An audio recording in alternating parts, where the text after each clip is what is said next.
September 11th, 2001. A day the world would never forget. It was a Tuesday morning in the United States. The sky above lower Manhattan was clear, almost impossibly blue. Nothing in the air suggested danger. Nothing in the rhythm of the city suggested history was about to break. At the World Trade Center, thousands began what they believed would be an ordinary day. Elevators carried workers toward the sky. Coffee steamed in paper cups. Phones rang across trading floors and office suites. Nearly 17,000 people were already inside the towers. It was routine, predictable, comfortingly normal. And then, at 8:46 a.m., American Airlines Flight 11 struck the North Tower. The aircraft, a hijacked Boeing 767, tore through steel and concrete at nearly 500 miles per hour. Jet fuel ignited instantly. A fireball erupted across multiple floors. Black smoke poured into the bright September sky. At first, many believed it was an accident.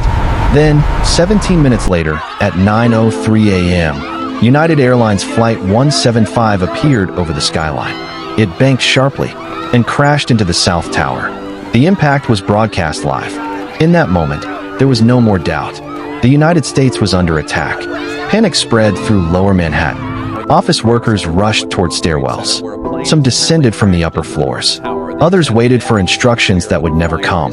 On the streets below, people stared upward in disbelief. Then they began to run. Firefighters and police officers moved in the opposite direction. While thousands fled, they entered the towers. They climbed upward through smoke-filled stairwells. Step by step, toward the flames. At 9:37 a.m., another hijacked aircraft struck through the Pentagon. At 9:59 a.m., after burning for 56 minutes, the South Tower collapsed. It fell vertically, floor upon floor, sending a massive cloud of dust and debris through the streets of Manhattan. Lower Manhattan disappeared in ash. People ran blindly through gray darkness.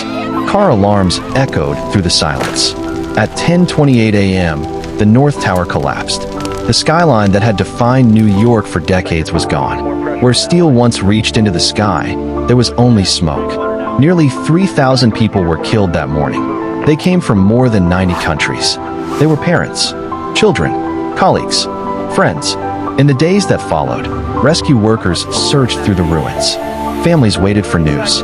The attacks reshaped global politics. Security measures changed overnight. Wars would follow. But beyond policy and consequence, September 11th became something more personal. It became a memory carried by millions. Each year, two beams of light rise into the sky where the towers once stood. A tribute to absence, a reminder of presence. September 11th, 2001. A day of unimaginable loss. A day of extraordinary courage. A day the world changed forever.